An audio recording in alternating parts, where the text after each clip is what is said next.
And that's a kind of an interesting question for sure. Our team started in 2020, but I definitely know a little bit of the back coding behind FSX and things. And it's one of those things where I feel Microsoft does a very responsible job at when they introduce a new sequel or a next version, that they do make it still similar in a way for the development community. And 2024 is no exception, where they're not going to just throw a whole new system and make it almost impossible to create add-ons.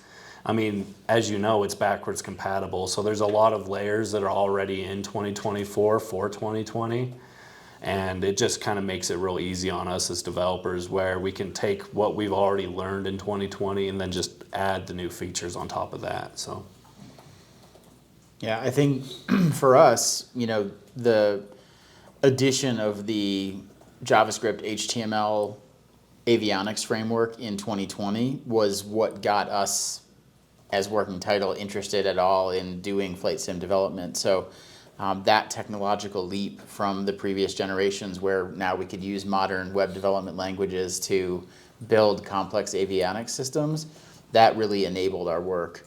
And obviously that continues with 2024. And like Brandon said, we've been working with the 2024 SDK for a while now. I know you have it also, which is a huge benefit to the broader community, because this time a bunch of developers, all the partners that Microsoft are working with, are actually already working with this new SDK.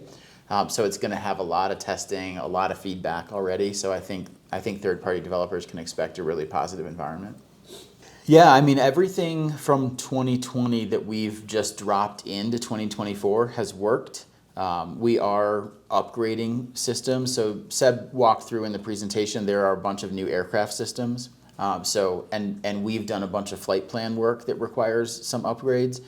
So in 2024, there will be a 2020 version of the avionics and a 2024 version of the avionics. And what that does is allows anyone to drop in a 2020 plane and still get the avionics just like they were in 2020. Or if they want to enhance the aircraft to the 2024 new features, then they can use the new 2024 avionics as well. So it's pretty flexible in that respect. Yeah, and I think that's a great question too, because there is a lot of simmers wondering exactly what the content's going to happen for their 2020 purchases. And I think Microsoft's been doing a great job on that backwards compatibility statement. Just like you said, Working Title's been able to throw multiple versions in there just to support some of these older aircraft that are going to be dropped into the 2024 version. So